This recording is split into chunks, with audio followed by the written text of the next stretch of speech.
Gemma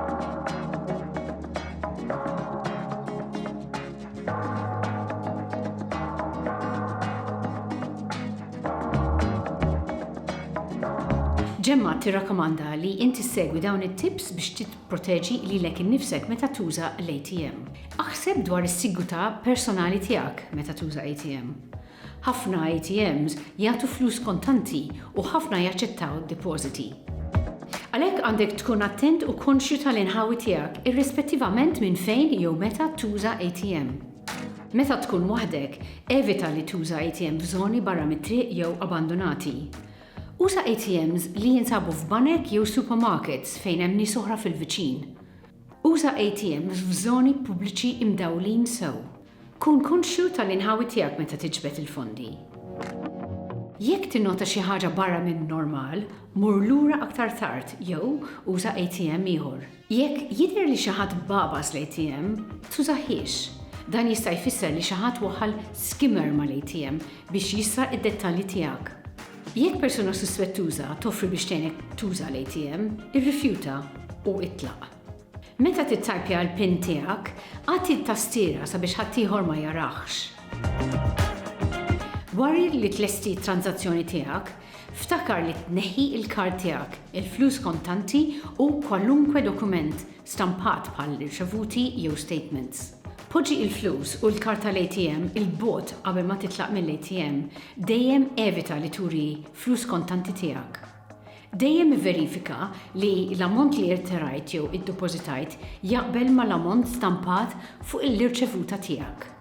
Hu l-irċevuti tiegħek miegħek sabiex kriminali potenzjali ma jkunux jafu kemm irterajt u uża dan biex taħseb kemm hemm flus fil-kont tiegħek.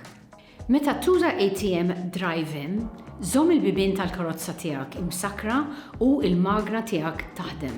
Tħallix lil xi ħadd li jkun qed jistenna warajk għall-ATM jaġlek hu l-ħin tiegħek.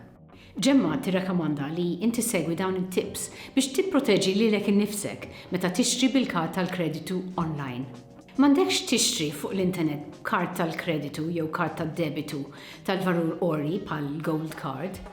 Akkwista kard b'livell ta' kreditu baxx sabiex jekk tkun kompromess, bħal pereżempju tinstera il-PIN tal-kard tal-kreditu, ir-riskju tiegħek ikun limitat. Għajt il-fornitur tal-kard tal-kreditu tiegħek li ma tridx li jollu l-limitu fuq dan il-kard mingħajr il-permess tiegħek bil-miktub minn qabel. Jekk tinnota fid-dikarazzjoni tal-kard tiegħek xiri online li huwa suspettuż, ikkuntattja immedjatament lill-bank tiegħek. Żomm is-sistema operattiva tal-kompjuter tiegħek aġġornata biex tiżgura l-ogħla livell ta' protezzjoni. Uża web browser aġġornat. Installa firewall personali fuq il-kompjuter tiegħek. Installa u żomm il-software antivirus aġġornat.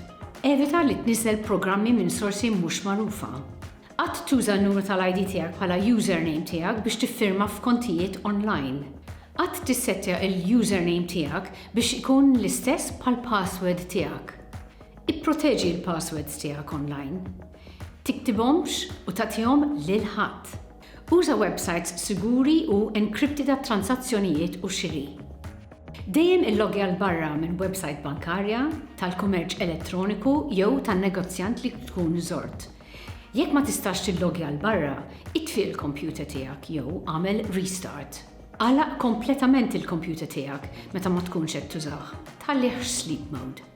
M'għandekx tibgħat informazzjoni personali ta' identifikazzjoni bħal numri tal-kont, numri tal-kart tal-kreditu jew pins permezz tal-email. Kun naf li istituzzjonijiet finanzjarja qatt mhuma se jibatulek email issaqsuk għal din it-tip ta' informazzjoni.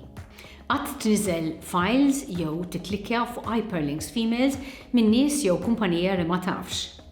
Jekk tagħmel hekk qed tieħu riskju kbir li tibla virus fejn il-hacker speċifikament se jidħol fil-kompjuter tiegħek għal informazzjoni privata u li għandha x'taqsam ma' finanzi tiegħek.